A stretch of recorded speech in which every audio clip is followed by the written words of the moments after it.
నువ్వు రావాల్సింది మా దగ్గరికి, కానీ మేము నీ దగ్గరికి మేము వచ్చామా? ఉన్నై సేవిత్, పైగా నేను నమస్కారం పెడుతున్నాను.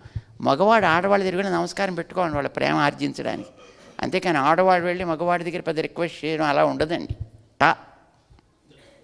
ఆ రోజుల్లో, ఇప్పుడు ఎలా ఉందో మనకి ట్రెండ్స్ తెలియవు అనుకోండి, కానీ బట్ ఆ రోజుల్లో ట్రెండ్ అలా ఉండేది. పైగా ఏం చేస్తున్నావు? ఉన్నయి సేవిత్, మేము వచ్చి నిన్ను సేవించుకుంటున్నాం. నిజానికి మేము ఇలాగ నిన్ను సేవించడం వల్ల నువ్వు అనుగ్రహించవు. ఇందులో మేము చేసే ఒక్కొక్క పని నీకు బాధనే కలిగిస్తుంది. కష్టపడద్దర్రా, మీకు ఏం అక్కర్లేదర్రా అన్నవాడైన భగవంతుడు. ఇందులో మనం ఏదైనా చేసి, అయ్యో తండ్రి నువ్వు రావట్లేక నేను ఇలా చేస్తున్నా, నువ్వు అనుగ్రహించలేక నేను చేస్తున్నానంటే పాప ఆయనకి కష్టం వేస్తుందండి. దేవుడు ఎప్పుడు మనని కష్టపెట్టాలి, మనం కష్టపడాలని అనుకోడండి ఆయన. ఇప్పుడు కొన్ని చోట్లకి వెళ్ళి తడి బట్టలు కట్టుకొని ఇలా ఇలా ఇలా పొర్లుతూ దండాలు పెడతారండి. అదేదో మొక్కుకొని పెడతారని అనుకుంటా, కానీ భగవంతుడికి అది చూస్తే ఆయన గుండె పాపం చాలా ఇలా అయిపోతుందండి ఆయనకి. ఎందుకంటే ఏ తల్లిదండ్రులు కూడా తమ సంతానం కష్టపడాలని కోరుకోరండి. ఇప్పుడు పొర్లుదండం పెట్టడం అంటే మాట్లాడటండి, ఎంత శ్రమ పడాలి దానికి. ఇలాగా అలా పొర్లుతూ వెళ్ళాలంటే అంత కష్టపడితే పాపం భగవంతుడికి మనస్సు అంతా కూడా పాపం ఒకసారి అలాగ పిండేసిన టైప్. చాలు. అసలు ఎవడైనా నమస్కారం పెడదామని ఇలా 2 చేతులు ఎత్తి ఇలా పెడితే, అబ్బబ్బా ఎందుకురా అంత శ్రమ పడతావు, ఇక్కడ ఉందే చేతుని ఇలా ఎత్తి ఇలా పెట్టి ఎంత కష్టపడిపోతున్నా అతను చాలరా అంటాటండి ఆయన. అంజలి భరం, పాపం ఇలా చేతులు ఎత్తి పెట్టడం కూడా ఎంత కష్టపడుతున్నాడో వాడ, ఆయనకుండే ప్రేమ వల్ల అలా అనుకుంటాటండి ఆయన. అలాంటిది మేము నిన్ను సేవిస్తున్నాం అనంటే నీకు మనసులో ఎంత కష్టం కలుగుతుంది, అయినా మేము చేస్తున్నాం. ఉన్నై సేవిత్, తర్వాత ఏం చేస్తాం? పొత్తామరయడియే పోతుం, నీ యొక్క దివ్య పాద అరవిందాలని మేము స్తోత్రం చేస్తున్నాం. నిజానికి ఇందులో ఏవి నువ్వు ఎక్స్పెక్ట్ చేయవు మా నుంచి. ఇలాంటి శ్రమని మేము పడాలి అని అనుకోవు, కానీ మేము చేస్తున్నాం. నీ పాదాల్లో 2 లౌకికతలు ఉన్నాయి. 1 విలువైనవి, 2 ఆనందాన్నిచ్చేవి, భోగ్యత కలిగినవి కూడా. పొన్ తామరై అడి అంటారు, బంగారపు తామరల వంటివి పాదములు అని అంటారు. ఎందుకంటే ఇప్పుడు తామరలు చాలా బాగుంటాయి, సున్నితంగా ఉంటాయి, సుకుమారంగా ఉంటాయి, పరిమళిస్తూ ఉంటాయి, చల్లగా ఉంటాయి.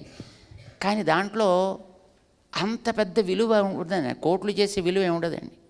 బంగారంలో మంచి విలువ ఉంటుందండి, కానీ దాంట్లో మెత్తదనం ఉండదు, రుచి ఉండదు, పరిమళం ఉండదు, ఏముండదు, దాంట్లో ప్రాణం ఉండదు, ఏముండదు. అంచేత భగవంతుడి పాదాలు అటు ఉత్త బంగారం కాదు, ఉత్త తామర కాదు, బంగారపు తామరల వంటివి.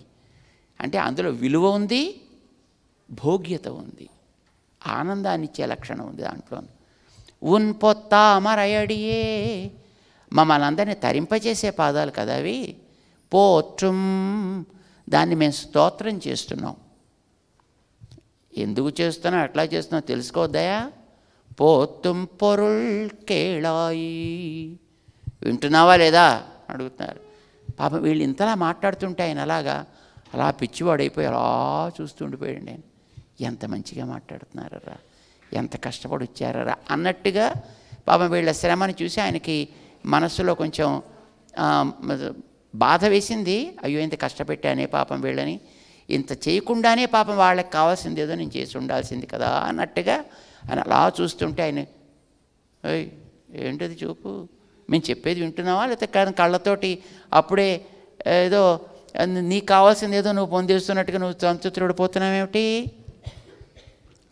అంటే, అబ్బాయి అదేం లేదరా, చెప్పండి ఇట్స్ ఓకే అన్నట్టండి ఆయన. పెత్తమ్మే తుణ్ణం కులతిల్ పిరందు, స్వామి నువ్వు మా కోసమని మావాడిగా పుట్టావు, నువ్వు ఇది మా అదృష్టం. ఇది ఎందుకంటే నువ్వు ఎక్కడుండేవాడు అసలు? నిత్యసూరులదికి నిర్వాహకుడుగా ఉండేవాడివి. పరమపదంలో దేవతలెవరూ కూడా చేరవీలు కాని ఉత్తమ లోకాల్లో ఉండేవాడివి. ఏం చేసావు? మా కోసమని కిందకి దిగొచ్చేసావు. పశువుల్ని మేపుకునే మా యాదవ కులంలో పుట్టావు నువ్వు.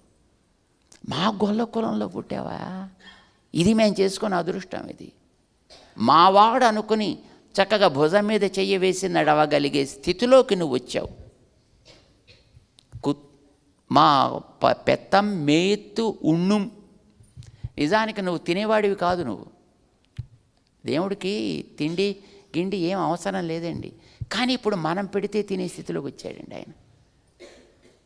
ఆయన అనస్సినన్ అన్యః అభిచాకసీతి అంటుంది వేదం. కర్మఫలాలు అనుభవించేవాళ్ళం మనం. ఆయనకి కర్మఫలాలు ఏమి ఉండవండి. కర్మఫలాలు రెండు ఆయనకు అక్కర్లేదు. ఎందుకని? ఆయనకు అవేవి అంటవు.